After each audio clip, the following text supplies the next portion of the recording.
Hi, everyone. This is Will. This is my interview with the credit cousin, Brian Keith. So appreciate you stopping by, and let's get into part one.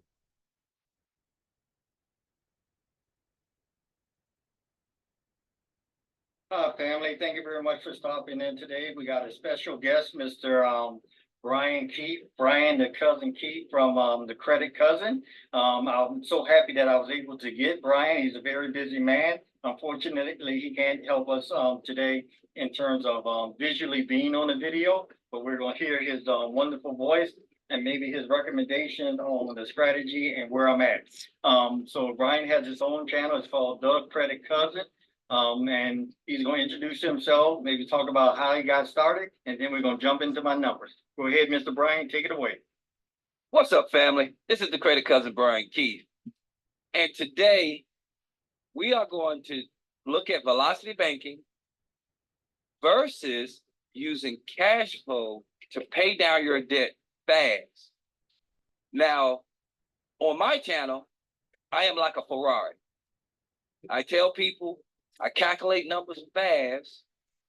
I look at cash flow. I look at all other scenarios. And I look for the way to pay your debt off fast. But Dr. Financial Literacy, Willie Green, go ahead. Take it over. All right. Thank you very much, Brian. And just quick questions. How did you get started and how long have you been doing this? Well, since 1997, when I purchased my first home, I found myself doing different strategies that nowadays people call house hacking. People might call it room rental, things of that nature. So I found out later on in life that I was ahead of my peer group. Like I said, when I bought my first house, I wind up renting rooms to supplement my income. Now, this strategy, when you have a mortgage and you also implement a tenant that's rent a room from you, that tenant becomes cash flow for you. Because what they're doing is saving you from paying 100% of the mortgage on your own. Okay, awesome. Now, if you had to give three pieces of big advice, high overview advice on improving credit, what would be your top three credit advice for individuals? Number one is income.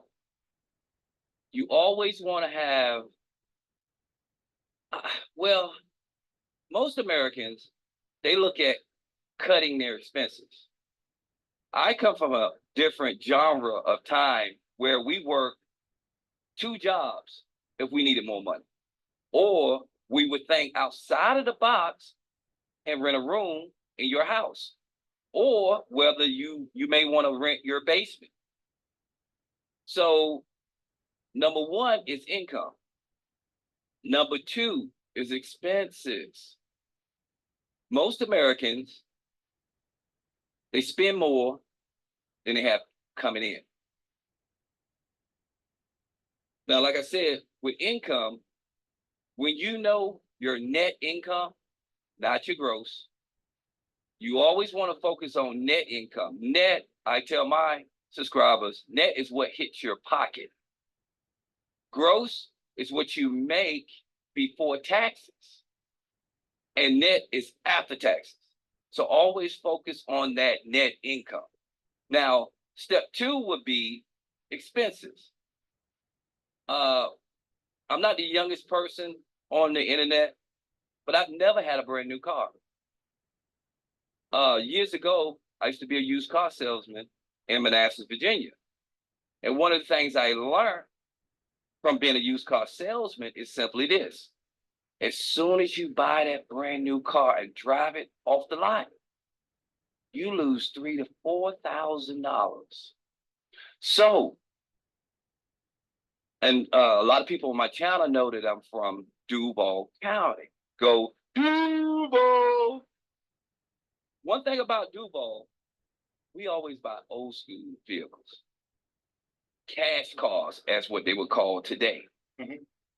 And in Duval, you'll take a cash car, you may redo the paint job, you may redo the interior, you may redo the stereo system, you may add some wheels and tires to jazz up this older vehicle. So one of the key metrics over time that I've carried throughout my life is never to buy a brand new car, because on my channel, we're trying to build wealth. As a part of the expenses. And what would you say would be that third one? That third one would be, I'm an annual payer. I look at everything annually. Most Americans look at stuff monthly. Or when I say monthly, you could say times 12. Uh-huh. So early on in life, I figured out that anytime you make a monthly payment, guess what? You're paying interest. Mhm. I'm of that school of thought that I don't like to pay interest. And if I have to pay interest, I look for the strategies to pay the lowest amount of interest as possible. So one would be income, Mhm. two would be expenses, and three is annual payments. All right. Well, thank you very much for those kind of top three. I kind of just asked you just off the rip, but I really appreciate. And we're gonna get back to it. And I'm gonna put up Brian's website again. Let's get that website again from you, Brian. I am at the Credit Cousin 9406. Okay, let me Now pull that up right quick. Go ahead and talk. Go ahead. my channel, we talk about how to build wealth, whereas it is sustainable. Most Americans only want to work one job. Well, once again, I'm from an old school mindset that we do what we have to do.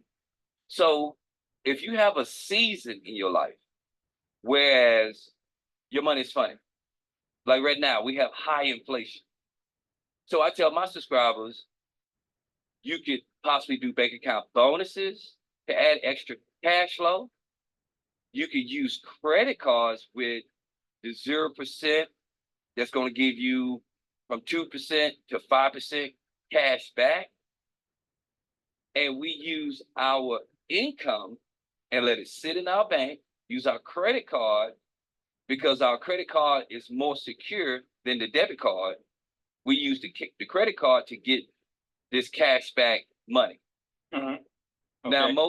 most content creators talk about cashback cards and points cards. But because I'm more on the economic side, I like to talk about cashback cards. All right. Thank you. Do you see your website up?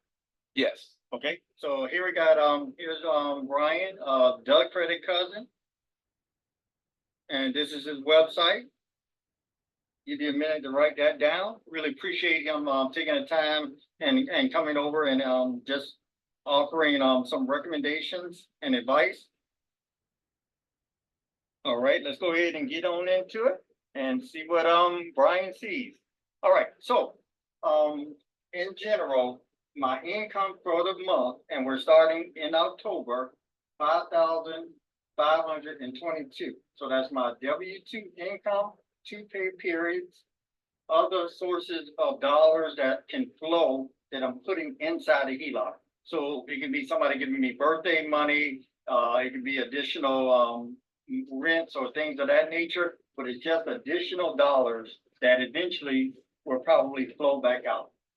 My expenses on average is now about $4,500 a month. So having a potential cash flow of $1,022 a month. Now that can go up and that can go down. Like next month, I'm paying a policy of about 300 for 6 months. So that's going to drop that cash flow down to maybe 700 in general. But that's my cash flow that I can use. And like Brian talked about annually for 12 months. Again, it's going to go up and it's going to go down, but should have at least about $1,000 left in cash flow. the two strategies that I'm looking and asking Brian's recommendation and what he thinks in terms of me doing velocity banking is the velocity banking strategy where we start with a balance and we know that the $49,100 is my HELOC. My income goes in, brings it down. Then I gotta put the expenses in. We're minusing the HELOC payment because advocates, we talk about when we make our check goes into the HELOC, it actually makes the payment. So I'm taking away about $400 from here. And now my expenses are $4,100 because I'm dumping in my entire check and the bank sees that as a payment. So then it goes back up to $47.19. I gotta add interest back in for the month. I'm predicting October. I don't know how many days it has, but I just calculated it off of 31 days. I took the average, the high, the low, averaged it out, divided it by 2, came up with a number, multiplied it by 10.25, which is my interest rate on the HELOC. So in general, I would be paying maybe $403 for this particular month in October. I'm just projecting, and I should end up with a balance of $48.11 for the end of the month. In theory, until we go through it again. Now, the other strategy is I take that income, put it on one of the credit cards, and just pay that out, just like I would do the HELOC, and let the HELOC just stay the same for the month, and just pay the interest, but attack one of these credit cards. And if you remember, I started with 12 credit cards for the year, and now I'm down to 3, and this is the balance. All right, Brian, I said a lot. Let's see what you got. Take it easy on the brother.